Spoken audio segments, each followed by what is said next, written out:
No period of history is more misunderstood or underappreciated than the Middle Ages.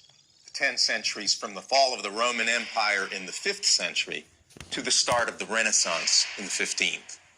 This is especially true between the year 1000, when global warming brought grapes to England and grain to the coasts of Greenland, doubling the population and reviving town life all across Europe, and 1348, after the warming had ended and the Black Death arrived from the east.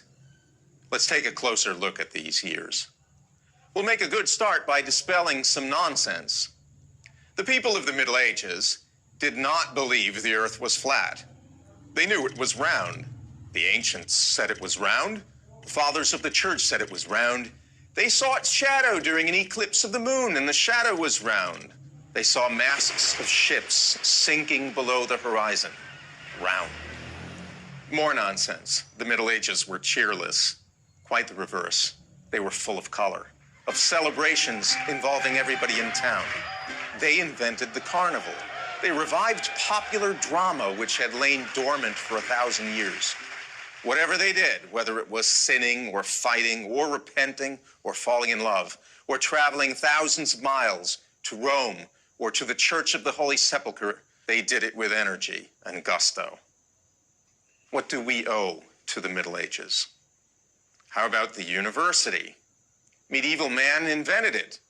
For the first time in the history of the world, you could go to Paris or Bologna or Padua or Oxford or Prague or Cologne and study under masters of law, medicine, philosophy, and theology, and your degree, designating you as a master or a doctor, would hold good anywhere in Europe. It was an international community of scholars. A young Thomas Aquinas, born in southern Italy at the beginning of the 13th century, would travel to Cologne to study philosophy under the philosopher-biologist Albert the Great, then to Paris, where he taught theology and philosophy, then to Rome and back to France. And this sort of thing was the rule among scholars, not the exception. How about modern science? Thomas's teacher, Albert, was a biologist. Why should that surprise us?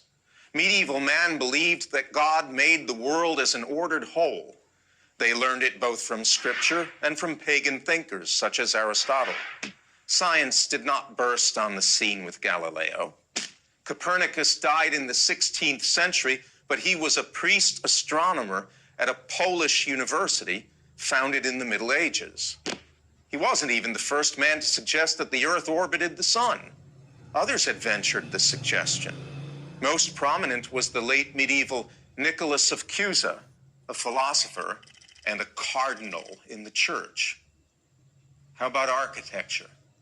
If the Middle Ages were dark and ignorant, how come ordinary people, masons, carpenters, painters, sculptors, glazers, erected the most beautiful and majestic buildings to grace the earth, the Gothic cathedrals, without power tools, with pulleys and winches and scaffolding in their bare hands? They built up lacework in stone and glass, flooding vast interior spaces with color and light. We have nothing to match their complexity and beauty. And art? Studying the ancients, medieval man produced whole genres of art that the world had never seen. There had never been anything like Dante's Divine Comedy, or Chaucer's Canterbury Tales, or the Arthurian legends of Crétin de Troyes, or the paintings of Giotto, or the astonishingly beautiful and precise work of the illuminators of manuscripts. What else do we owe to them? Western music. They invented our musical notation and Western harmony, not to mention the humble carols we enjoy at Christmas time. A tradition of local self-government. Witness the chartered towns all over Europe, free associations of men united for the common good, friars, guildsmen, members of lay orders devoted to good works, people who established schools, orphanages, and hospitals. Far from the Dark Ages, which it is popularly called, the Middle Ages might better be described as the Brilliant Ages. a startling epoch of progress from science to art, from philosophy to medicine. Indeed, in one crucial way, we are less civilized than those who enhanced human existence over 1,000 years ago. We dismiss the achievements of our ancestors and fall short of them. They honored their ancestors and surpassed them.